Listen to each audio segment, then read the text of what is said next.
Hello again. Are you sitting comfortably? Then I shall begin. Musings upon camels. I currently have a house full of hysterical women running around screaming at one another about who's worth the most camels. Yes, you did hear correctly. One of them found some ridiculous app, oh yes, I know the lingo, that calculates one's worth in camels. Now, whether this is some humorous game or actually a Middle Eastern dating app, I do not know. It has, however, led to a great deal of noise in the household. I am trying to read to the backdrop of Tchaikovsky's Swan Lake, and I am being badgered and harangued to declare who, in my opinion, is really worth the most camels. Now, as every man in whatever country of the world knows, I can but lose here. There is no way that a man presented with such a request can emerge as anything but wrong. Whilst I fail to commit, I am judge. I am accorded a great deal of attention and worth. Once I break and declare an answer, however diplomatic and carefully considered, I am the idiot to all but one. From judge to accused in one foul sweep. I have tried every tactic and ruse I could employ. I foolishly pointed out that this surely was a little sexist, that I was surprised that intelligent young ladies with a belief in good feminist ideals should engage with such a patronising pastime. I know that you do not consider me a pompous git with no sense of humour, so I will not discuss their reply any further.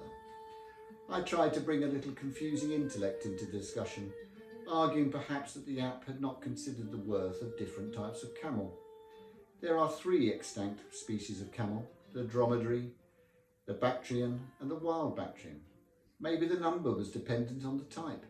Fancy likening me to an arse, especially a camel's arse. I was running out of delaying tactics here. Maybe it was the level of a particular camel's breeding that influenced the number. Good thoroughbreds, especially the racing camels, could be worth millions. Maybe that was an issue.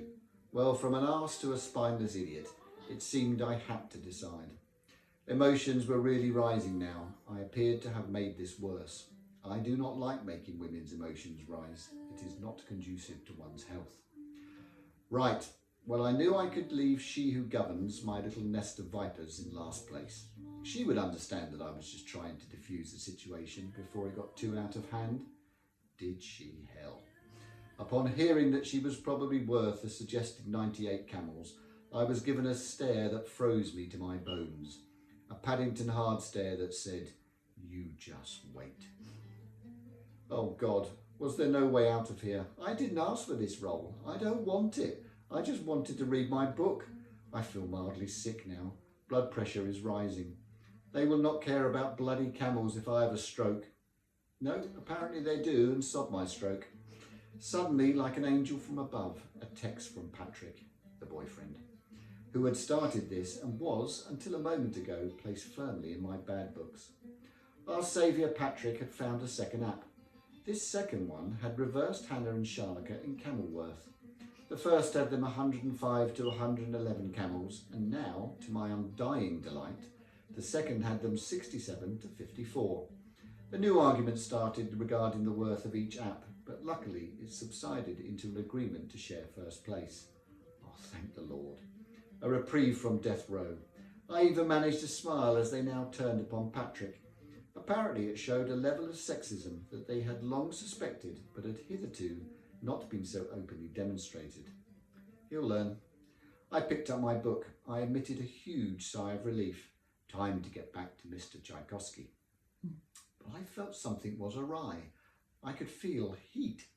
A look towards the door, and there was the cause.